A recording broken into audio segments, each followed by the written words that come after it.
Hey, Jay. Hey, Nat. Guess who we have today? Every time you ask me that, I show up clueless. I don't even know. It's always a surprise. I love how you just come to work and you're like, hey, who are we going to talk to? And I'm like, what are we doing today? What are we doing today? So, we were just kind of talking about this. We have a special guest today. Yes. And he is a brother in care because true. we have the male representing, we've got Bill Cohen, who is representing the entire male population as caregivers. Yes. We've got, Thank you, Bill. Thank you, Bill, for raising your hand to say, pick me. I am also a winner. So you're happy. I am honored to be here. Thank you very much. Thank you. We're so excited to have you. So you know what? I don't know how many people know Bill. So Jay, why don't you tell our listeners about Bill? Well, I'm going to, Bill, you're not going to be offended by this, but I'm going to say that you are a unicorn in the industry. So take that as positive. A unicorn. Because, you said you were somewhat of a reluctant male caregiver for your mom, your late mom, Sheila. For 10 years, you advocated and you cared for her during a battle with Alzheimer's. But today you're the owner of Cohen Caregiving Support Consultants. And I love that you say that is a passionate encore career, because that is not what you trained for. And there are a lot of us out there that did not train for caregiving or did not plan on it becoming. Do you not go to something college of a for career. caregiving, Jay? You don't go to college for caregiving? You don't No. sign up and think this is going to be awesome? No, I don't think so. We all have an honorary doctorate. That's true, Bill. That's very true.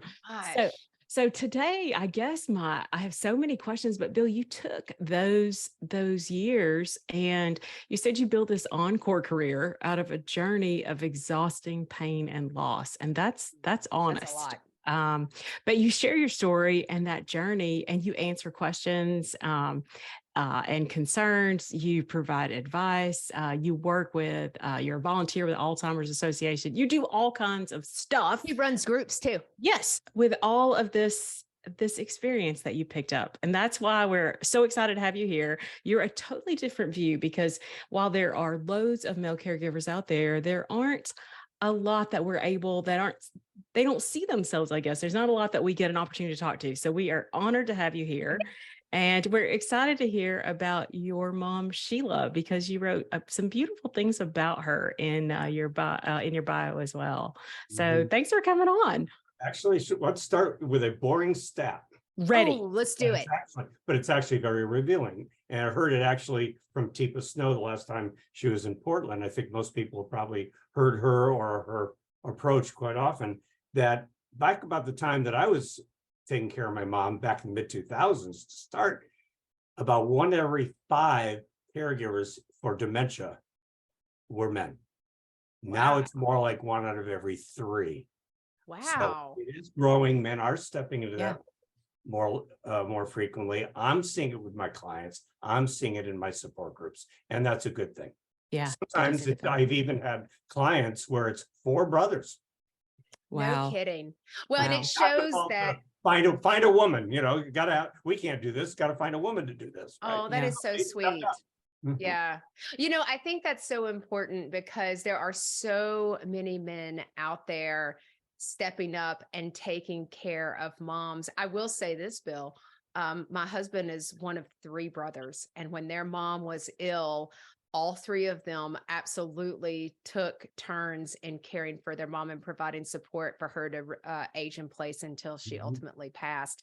And so those 3 guys absolutely, and they are like, they would prescribe themselves as being men's men, but when it comes to their mama, like those boys took care of their mama. And so I don't know, do you wonder why more men don't step up and maybe raise their hand and say, I'm a caregiver too? Is it, you think it's the same as women just not really realizing they're caregivers?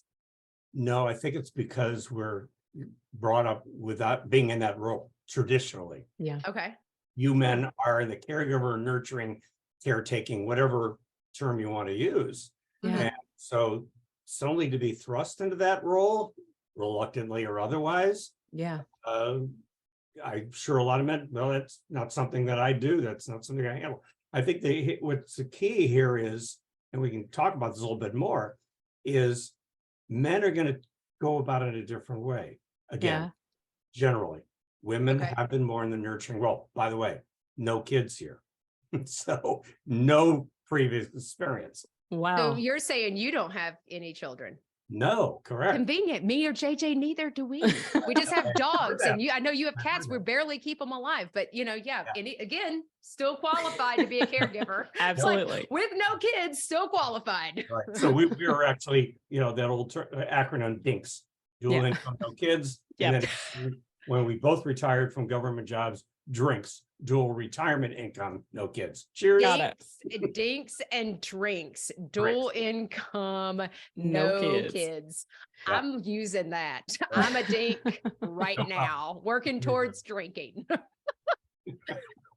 So, Lord. So men, though, are going to handle it. Women are going to be more, I guess, empathetic, feelings, I guess, showing compassion for the person. Men tend to look at it more like a job, like a task, a series of things. I can do this, put it in this order. Okay, I did this, now I'll do this, now I'll do that.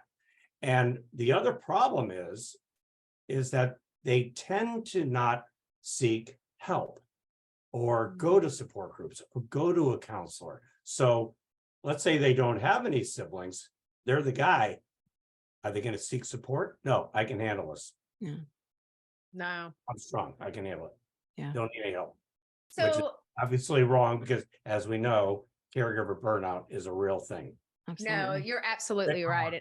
And in all seriousness, besides, I'm not going to read a map. We've got Google now, so that's helpful. And Google's So great. nobody's losing man points on looking at a map and asking for directions. So total stereotypical. We love our guys here. Mhm. So let's kind of rewind the clock and let's get back to where it all kind of started. So is it you and siblings? You are an only child. Kind of set the stage for us. And I how think you he's guys- the oldest, Natalie. Do you think he's the oldest? Mm-hmm. Bill, are you the oldest? I am the oldest. And I do Oh, I understand can feel it. JJ Yes. knew it. She called it oldest Mhm. Bill. I will say, as part of the story, that's a snippet of it, but it goes along with what we were just talking about, that people say, Bill, do you have any siblings? It's better that he's not involved. Got it. Mm. If mom Gotcha. had given him power of attorney, I don't think he's going to hear this podcast, by the way. Mom probably would have ended up on Medicaid a lot sooner. Mm. Yeah. It's complicated. They were both artists. She was Oh. a printmaker. He was a musician, and it was enabling codependency. They just were wired differently. So that's part of it. But I will say that my family in general is very supportive, and my wife was very Excellent. supportive. But I was the key guy. Yeah.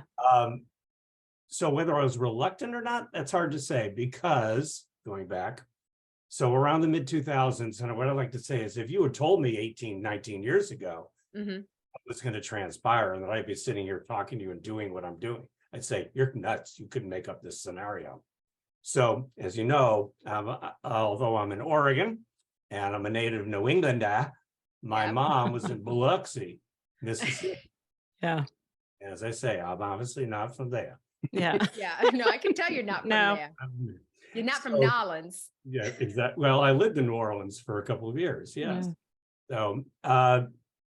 So around 2004 or 5, mom was in the caregiver role for my late stepfather, and she was showing signs of something. She wasn't taking care of the house, the finances, the taxes.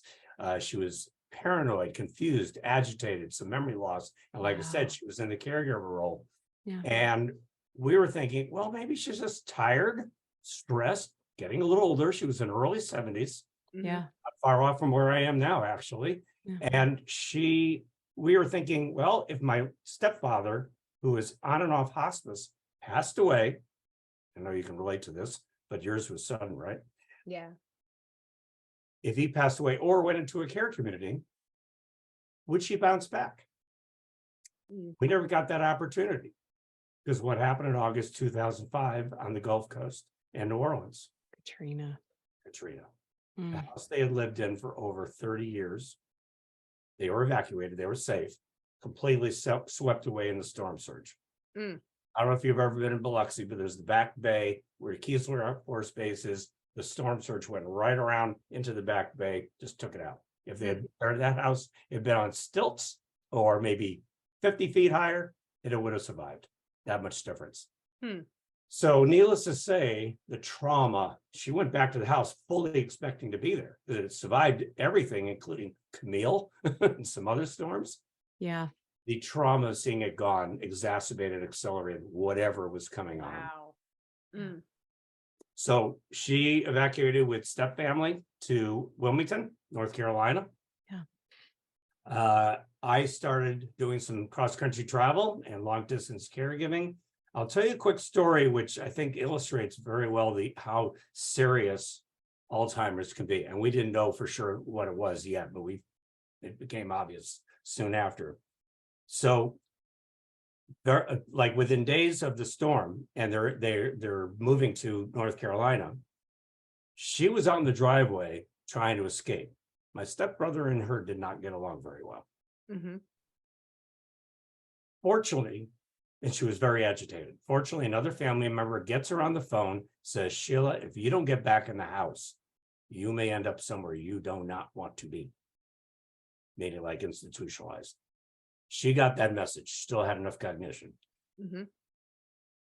I was on the next possible flight. I was planning on getting back there anyway and to see her. I get there, she's happy to see me. She's relatively calm. And I said, Mom, this is a little bit of the confession. I said, Mom, we're going to go see a new doctor tomorrow. No, we were going to the ER at the hospital. And this is what, and some people, of course, will use the term therapeutic or white lies. Some people know Rachel Wunderlin. I love her term, embrace the reality. Mm-hmm. Use the term compassionate deception. Because I wasn't doing any harm to her. I wasn't telling her the whole truth. Yeah. I was just withholding some information. So we get to the hospital, go to the ER. We were there for about 10 hours. They put us in an adjoining conference room. They couldn't get the geriatric physician to see her yet. It was the hardest emotional day and night of my life because I had my sweet mother was acting like a caged animal. She was, the tension on her face was just impalpable. It was horrible. Yeah. Finally, they get her treated, get her on some medication, admit her, which is what I was insisting upon, if not demanding. Yeah. And the next morning, I go to see her. I get off the elevator. She sees me and says, there you are. There's my savior. She didn't want to be mad at me. She was scared. Yeah. She wasn't herself. But it illustrates what that disease can do. And this wasn't even the worst of the disease. This were the early stages. Yeah. So we did, she eventually moved into a care facility with my stepfather. He was still alive. He was there as well. Then she was down in Delray Beach with one of my aunts for about a year and a half, Mm-hmm. also an assisted. But the plan was to move her out here to Oregon at some point. I started attending a support group through the Alzheimer's Association. I started seeing a counselor. And what made you decide to do that, if you don't mind? Because like right now you're a long distance caregiver. You're trying to figure out what's going on. You're the primary caregiver along with some kind of like secondary backup, like a best supporting cast of people. Because I hear you say she moved into assisted living down with another family member. You've got other people kind of checking in on her. What made you decide to go to a support group? I wanted to learn. I wanted to hear what other people were going through. And I may be filtering that a little bit, what I know about support groups now. It's a safe, confidential, helpful situation. There were a lot of people who had already gone through it, lost their loved ones, as well as people who were in those stages or early like myself. And I would like to say that if that not been a good experience, when Mom passed away, I might have just walked away and say, I'm done. But I saw the benefits of it and it was very helpful. And I kept on going even after she passed away. I thought for a few months, Yeah. became the facilitator.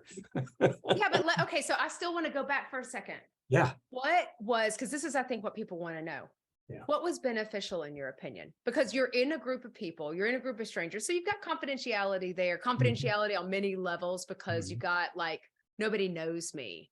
Right. So what was beneficial to you that had you come back time after time? Yeah, just hearing from other people who have great advice, who have been through there. I mean, it's like one of the lines that I still use that I heard back then was, hey, if they get mad at you, don't worry. An hour later or the next day, you get to start all over again. Yeah, that's true. It's like I mean, 50 first dates. Yeah, exactly. Yeah, Yeah. exactly. So it's advice like that. Yeah. It's just reassuring. It was a place where you could just let your guard down. Yeah. I still always have a box of tissue in my meetings, so that, because somebody's gonna let it rip, men too. Yeah. Maybe not Yeah. cry, but yeah, the emotions come out. You feel they get a sense very quickly that it's a safe place to talk and they can open up. Some people, it takes a couple or a few or longer meetings before they really do. Man, just one woman recently who was joining us by Zoom, who first few times she came barely talked. 2 weeks ago, she just verbally vomited. Yeah. Only opened up and shared what she's gone through. And I let her have a lot of extra time exactly because But Bill, do you think my groups are some like even Alzheimer's Association does have some specialized, like adult only, adult children, women only, men only, LGBT, whatever. Mine have always been all genders, all relationships, all stages, all dementia. Yeah. Do you think that those places, we talk about them being safe places, and this is really an important part, at least for us, that you're able to get the advice, but people are also open and willing to say, this is, first of all, it's an awful disease, but I'm struggling with this. I'm angry, or I'm mad that my mom's going through this, or my spouse is going through that. Are people also able to voice those feelings in meetings like that? Absolutely. Yes. Yeah. It's okay. And I see it all the time. I lead another group that I do every Saturday. Happens to be a care community directly across the street, and we alternate between in person and virtual. Now, going back to, I also got on the Alzheimer's Association website and did a lot of reading, because although at that point I was long distance. Think about all the things you have to handle in the aftermath of a hurricane, besides your mom's care and the logistics and everything else. Insurance, real estate, taxes, care, you name it. Yeah. I dealt with it. So I became the primary caregiver in that respect, not just her welfare. I did, like I said, I had support from my two aunts and some cousins. All kinds of people did pitch in along the way. And sometimes just a matter of asking. Yeah. A lot of people are hesitant to ask. That's the truth. Yeah. So day to day, did you step in? I know we talk about, we are long distance caregivers as well. Day to day, did there come a point when she did come to Portland, or how did that care continue? So I didn't mention I was working full time. Oh yeah. I mean, of course you're working Absolutely. Minor detail. Yeah. I was working for the state of Oregon, a completely unrelated job, as we alluded to earlier.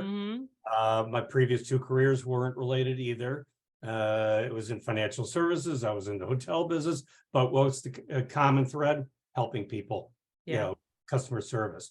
So as she progressed a bit, we realized that, and this is a tough one for people, either for moving or for moving into housing.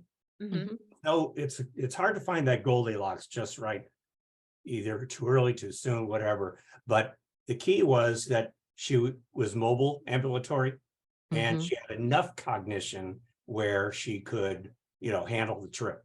So first, my aunt from New York, Manhattan, flies down to Delray, flies her out here. She takes a look around. She wasn't against me coming to me, because we had a very close, loving relationship. Yeah. And fortunately, she looked at the place that I had in mind. It was nonprofit, faith-based, the assisted living side. One of those places looks like a hotel. Yeah. So she said, "This is nice, Bill. I could stay here. Can I afford it?" another compassionate deception or white lie. Yes, Mom. No problem. Absolutely. No problem. That's You the like it? your You're moving your here. your They- finance background there says absolutely. I will figure it out. That's my Exactly. side. I will make it work. Right. And it was the only place that I wanted her to be because it Yeah. had great reputation, still does. I'll skip forward in a moment. There was another story I was going to tell, but I'll come back to it. So we then she goes back to Florida. I fly and go and get her about a month later and bring her out here. And they said that she would probably not last a year in assisted living, but we will admit her the way they assessed her. And they were right. 10 months later, middle of a norovirus quarantine, she was very social when she got out of her room, but most of the time she needed some coaching, some prodding.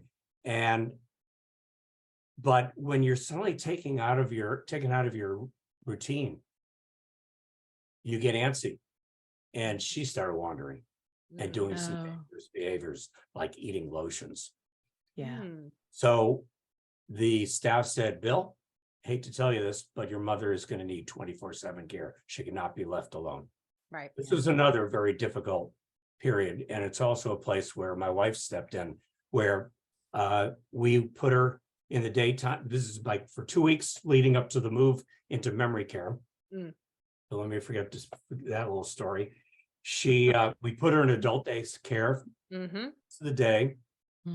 Each night alternating, we would go spend the night with my mom in her room to make sure she was safe. Right.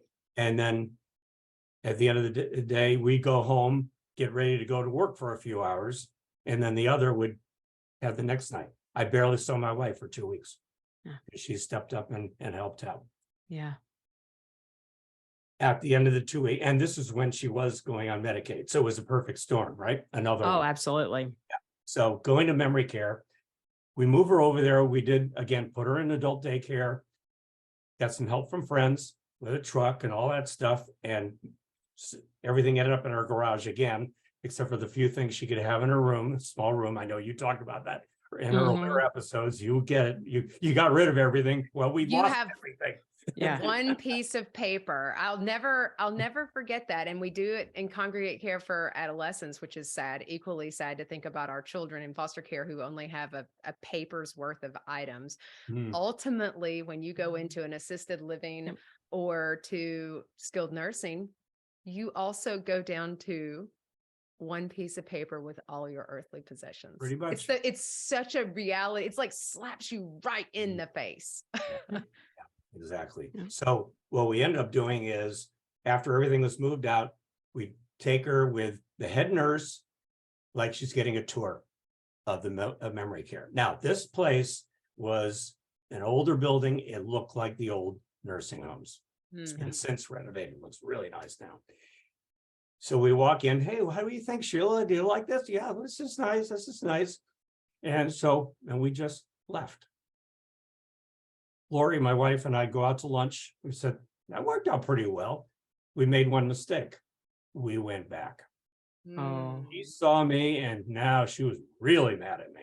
How dare you move me without my permission? Calmed her down a little bit, and we left. And they said, it's better to just let her adjust. Let us learn about her, adjust to her. I'm sure we will love Sheila. She had that big smile. And she did. She eventually did, because the one upside to dementia, as things progress, they tend to become less aware and a little easier to handle. It's sad, but that part gets easier. I'll say this. She was in memory care for 4 years and passed away at age 83, 10 years ago, by the way. Wow. So Sue Ryan talked about that, where the staff, when she moved her husband into memory care, they said, we'll call you when we think he's ready. And that's a hard thing, I think, especially because that was her husband. This is your mom.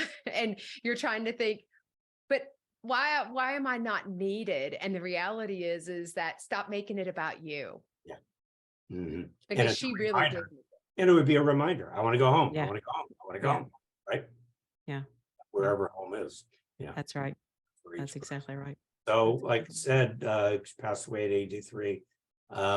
And going on to my journey that if I thought that after she passed away, that would be it. And like I said, I became the facilitator of that support group. I started getting involved with the Alzheimer's Association, doing the fundraising, the walk each year, and advocacy at the Capitol for more funds and for research.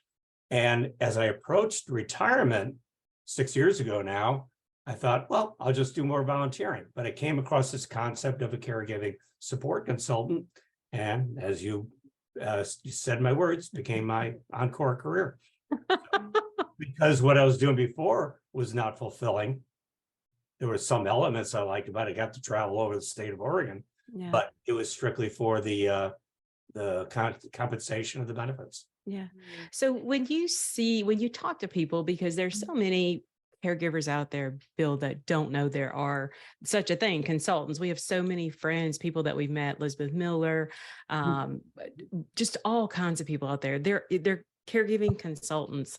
But when you talk to people, everyone that is a caregiver could definitely use a consultant. What are things that, we have listeners out there that you hear, that what got you to be a consultant, a feeling that you knew this is a normal feeling and people need to recognize that. And that's what took your heart to going into consulting? That's a great question, because going back to 2005, and it hasn't changed much. I'll preface that even if you get a diagnosis, and often you don't with dementia, or at least a clear-cut one, where's the support? Where's the resources? Where's the information? It's kind of like, well, we think they have some kind of dementia. Good luck. Keep them safe and out of pain and comfortable, that type of thing. Wow. And so I felt that sorely lacking. And pretty much anecdotally, it's still that way. The closest to what I do and a few other people around the country, and you mentioned one or two, is the geriatric care managers, the aging life care managers. Mm-hmm. Their focus is the medical side. Those are medical professionals, social workers, et cetera, but they do put together the care team, right? Mm-hmm. Yeah. So the problem is, who's saying to the caregiver, like us, how are you doing? What support and resources do you need? Right. And that's all they're lacking. They feel lost and abandoned. Exactly. Medical profession is doing a very poor job in this. Exactly. Yes. You were like preaching. Yes, it's hard for them to come up with a good diagnosis. Yes, the treatment options are precious and few, and they're pretty much ineffective. Still, we're getting closer to some things. It'll probably be not a magic pill that takes care of everything, but some combination of medication and lifestyle choices. If you want to talk about why we think my mom got it, we can talk about that, because that is a whole nother story. Yeah. Hey, ladies, I need to interrupt for just a second to share about the Sisterhood membership. It's basically a sale every day. And the best part, it's free. Here's the details. We're partnering with our friends at Benefit Hub and other care partners to save you money. With over 200,000 participating companies across the U.S. and abroad, you'll find discounts at your favorite local stores, huge savings on vacations, amazing deals on home, auto, and supplemental insurances, and everything in between. Go to confessionsofareluctantcaregiver.com to sign up, and then definitely tell your friends about it. They can join too. Trust me, there's a discount for everyone. And don't forget, it's free. Okay, back to confessing. So when you work with people now, I mean, what are you with a caregiver? What do you hear? Like, what are some of the biggest frustrations? What are those common frustrations that people should say, it's okay that I feel this way? What do you hear from the people, the caregivers that you work with? Some of it is logistical, like when is the right time to bring in care? When is the right time to look at housing options? Mm-hmm. And sometimes, how do I handle the behaviors? How do I handle the repeated questions? Now, does that come from experience? Did you have repeated? Yeah. So let's hear about Here's it. My favorite. Okay, let's have it. This is kind of a little confession, because it was you'll understand why. So the last time I took my mom to a movie, we spent half the time going to the bathroom. Okay. Which was challenging because I couldn't go in with her. Right. But we missed half the movie. Whatever it was, I missed it. I had to see it later on Netflix. So I'm thinking, this is the last time I could take her to a movie. Yeah. But she would keep asking, are there any good movies out? Can we go to a movie?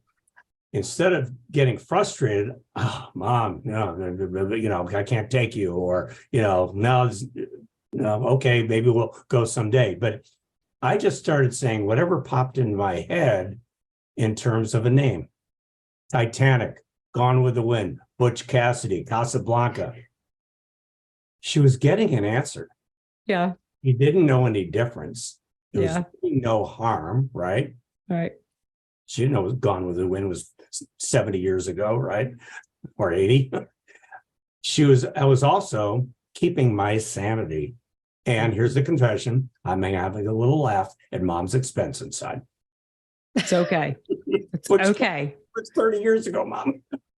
It's It okay, doesn't Mom. even matter. Yeah. I think, Didn't. So use a little improv. Exactly.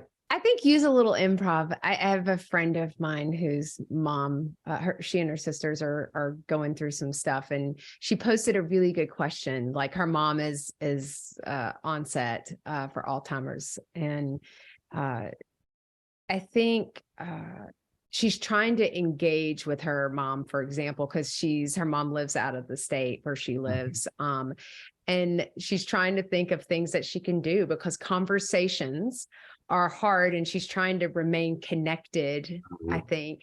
And she was like, what are things I can do with my mom virtually? And she was like, any games. And so, it was so cool because I posted it. Like I said, this is a great question. Like, how can you remain engaged with your loved one, especially if they've got memory issues? And so how do you help feel connected so that you don't get on the phone or FaceTime? Because it's probably going to be FaceTime. Which is easier, and you're able, and it's not like 3 minutes in, it's like crickets. Yeah. And so, I'm assuming, beyond like consulting to help with, I don't know, like do this, like power of attorney, and think about this, think about this, think about this. Part of it is just, it's the logistics piece of it, but now you're getting into the emotional side and the touchy-feely side of, okay, this is going to be hard to go through. And so these are some tricks of the trade that my own personal experience, I was able to do. Well, and I'm going to talk about maybe two different areas of it. One of it is the frustrating behaviors, especially when it comes to dementia, especially Alzheimer's, is if you're going to ask somebody, Mom, do you want to do this? What do you think the answer is going to be? No. Absolutely. What do you want to do? I don't know. Right? So you really have to frame things not in terms of yes or no, but would you like to do this? Would you like to do that? Simplify it, A or B, two things you can be fine with, and just give them a simple choice. Yeah. Along the same lines, there are things that they always used to love to do or had an interest in, a hobby, and if it's cooking, what have you, break it down into something they can do simply, a small task. Like if they were a good cook, like my mom was, and I learned from her, I'm the cook in the family, chopping vegetables or something, right? Give her something simple, but don't say, do this, do that, do that, but do one little thing in a quiet environment, set them up to pass, to succeed, not fail. But also have simple little games or tasks that they can do. Have a lot of people talk about this. Have a little basket to bring out. Oh, can you fold these towels for me? Yeah. Help me with these towels. Yeah. Rachel Wonderland talks about it. She uses that term. I love it. Or to give them a puzzle. It can be dominoes. It can be a puzzle, and it doesn't matter if they would do it like you or if they do it correctly. It's something to keep them occupied. Yeah. Rachel has a book, Creative Engagement. There's a caregiver course called Savvy Caregiver, and we use the term contented involvement. I like that. Yeah, both are good. The other side of it is a lot of people just need someone to talk to. Yeah. Because they're exhausted, Sure. and they're abandoned, and they're isolated. And a lot of people say to me, Bill, I have a therapist, but you've been there, you get it. I need to talk to you. Yeah. I was just off on the phone with a guy down in the south coast of Oregon today, who's from Portland, but he's with his mom. And sometimes he just talks. It's a little bit of this, of the legal, a little bit of the care, a little bit of, what are we going to do about the house, blah, blah. So he just wants to talk. Yeah. Yeah. Well, and I think that's when we feel I think it's the focus, we talk about relate, educate, inspire, laugh. And I think in the end, it's the relate, it's the shared experience, even if it is a bad experience. It's like, oh, good. It's not just me too, that the repeating just is driving me up the wall. Lorette, our bestie, is like, she would talk about that with her mom. And she was like, she's going to ask me this 30 more times. And she's like, okay. And, and how did she and her brother support one another as they were trying to support their mom? And I think that's so important, is to find your person. And I'm a social worker, but that doesn't mean it has to be someone with a license. Don't yell at me, social worker friends, because sometimes you need clinical help. I can tell you there have been times I felt like I need clinical help to help me through some parts of the really hard. And then sometimes I need something different.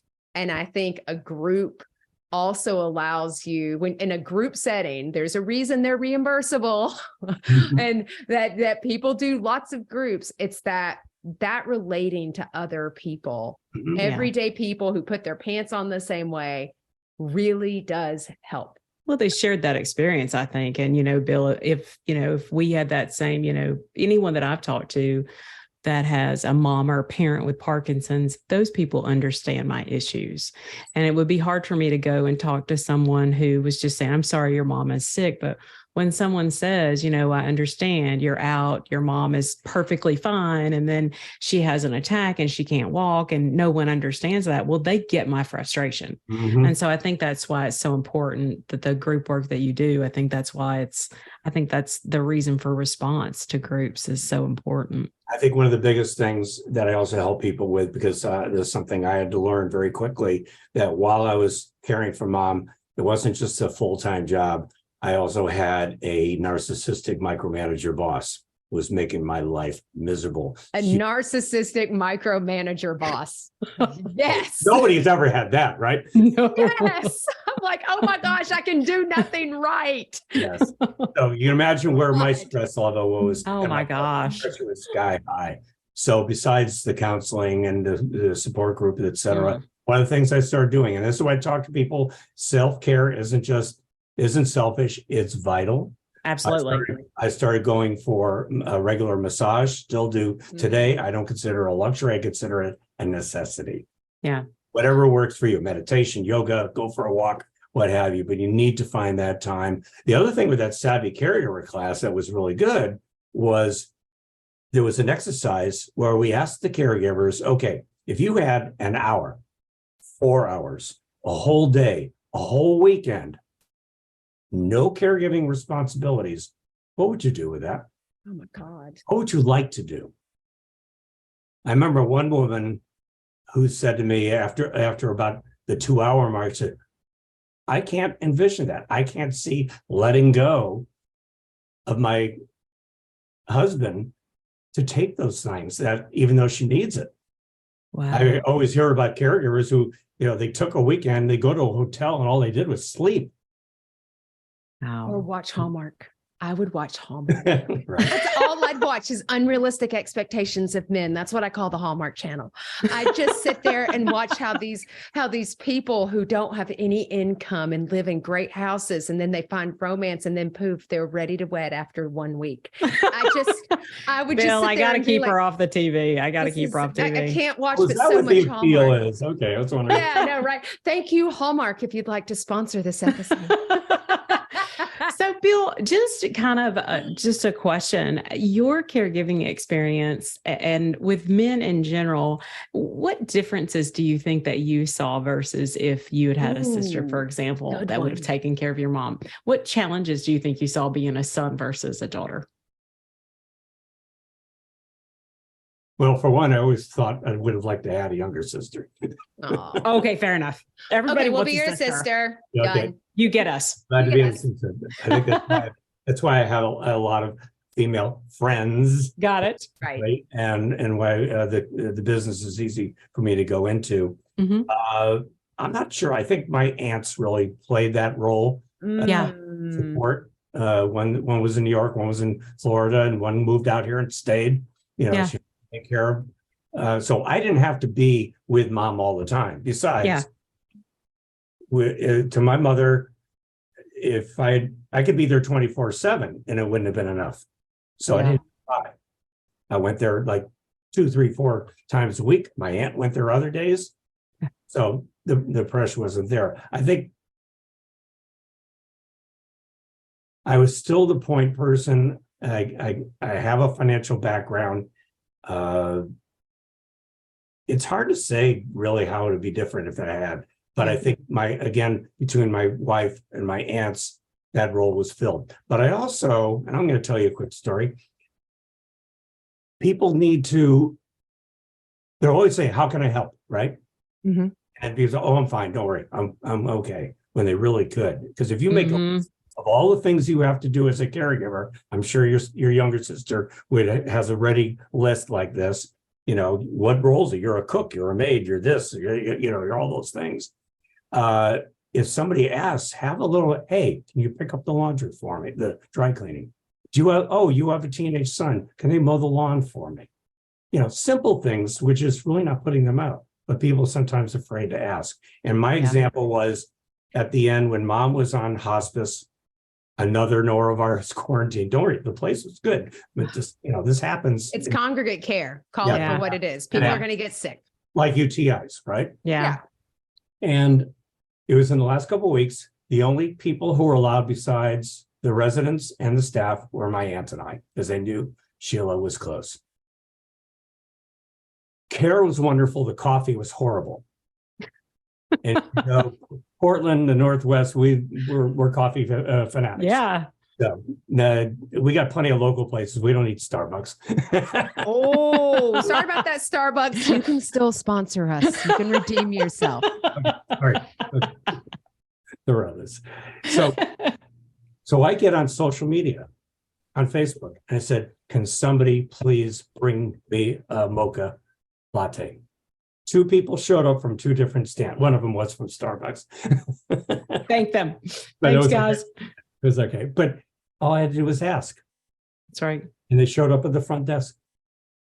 That's right. And I know exactly who they were. And I still thank them today. I said, I still love you for doing that for me. Isn't that funny? It is. You're right, Jay. I'm going to say it's the little things. Go ahead. I think people want to help, Bill. And I think that's something that as caregivers, sometimes we overlook. When someone says, how can I help you? 99% of the time, they really do want to help. They just don't know what to do. Mm-hmm. And it doesn't have to be something big.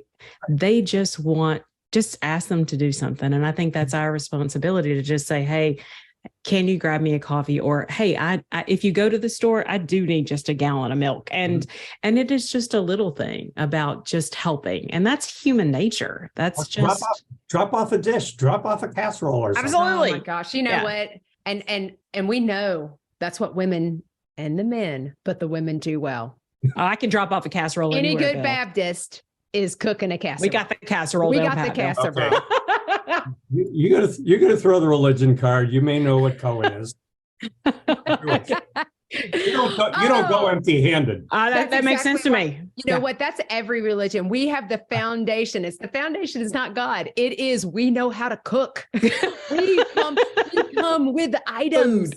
We come bearing food because honestly, food is the universal symbol of we love you. We're sorry. We celebrate. It's faith and fellowship. It is the epitome of I come with good tidings. Yeah.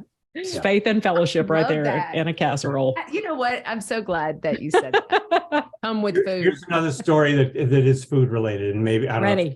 We may be running out of time, but so my mom was a good cook. She learned from my grandmother, my father's mother, and Julia Child, Joy of Cooking, New York Times, cookbook, all that stuff. So, and I learned some of those recipes. Years later, her tastes changed. I would say, hey, Mom, I made your dish. Did you put garlic in it? Yes, of course. Then it's not my dish. She had forgotten that she put garlic in everything. So here's my validation. After she passed away, we did the celebration of life. About 3 or 4 months later, we had the immediate family over for dinner. I made 3 of her dishes that she used to bake. And afterwards, my brother says, Bill, you nailed it. Because he would. I knew. I love that. You know what? I think Bill is such an honorary brother of ours. I'll agree with that, Bill. We don't have any brothers, and even the dogs were girls in the Elliott That's true, household. Bill. So you're our welcome dad was, anytime. It was a total dictatorship because there were no men, no testosterone, just our dad, but he was a big man and we love him. And so I think, and you know what's the sad part is he always wanted boys and he ended up with girls, even the dogs were girls. But did he push you to get married early? Oh, Lord, no. We weren't allowed to date until we were 30 is what his hope was. Proverbial shotgun, huh? Yeah, I know, right? So we took a couple of practice run at marriage between Emily and I. So JJ's one, and I'm all like, I had a starter or 2. So it's fine. So Jay, let's go into our favorite part. Ready? It's time for all right. Sister questions. Mine actually is an interesting. I read something in your bio that you, of course, it sounds like we're all foodies, so we're closing this up with a little food action. Food. So food carts in Portland, which I am such a fan of. What's your favorite food cart? Okay, well, I think it has to be, it's one over on the east side of Portland. Mm-hmm. And I don't have to, the name isn't important, but it's Keson, Kesone. She is Southeast Asia. Uh-huh.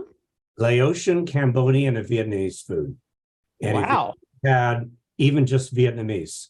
Their combination of different food, ingredients, textures, spices, and herbs, spicy, cool, hot.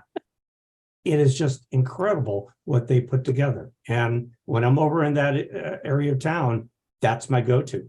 So we got food covered for Bill Nedley. He's good. I feel like I have one more. I have a question, and then I have a question.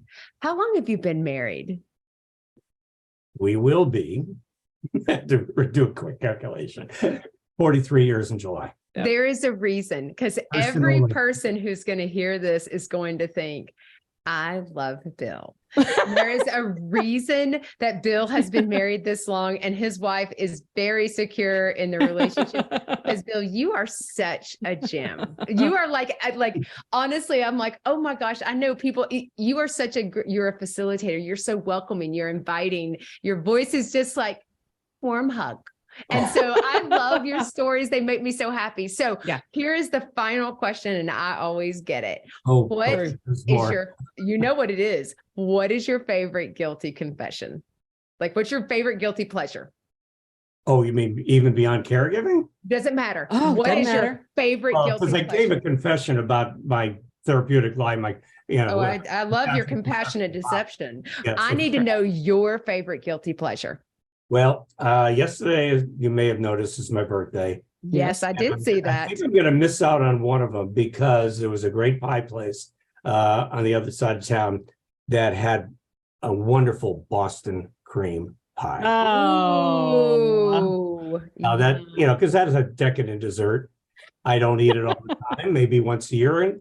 But here's a little story, and it's related. I'll find it somewhere. If I see a box of donuts, like at a meeting, right? Don't tell me if there's a Boston cream in there or Bavarian cream. Oh, really? Why? Because it's the only one I can't resist. Well, Bill, you are so sweet. Thank you so much for coming on and being with us today.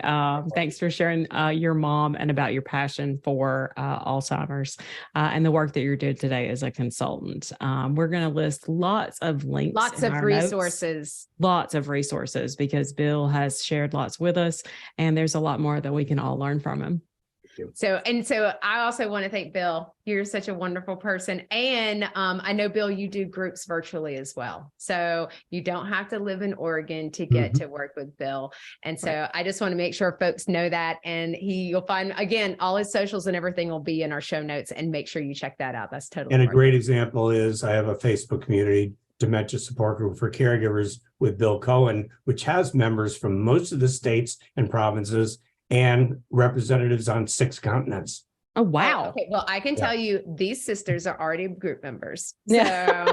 So anyway, so everybody, thanks so much for listening in to Bill and JJ and I, and we will catch up with you next week when we confess again. Thanks. Bye-bye.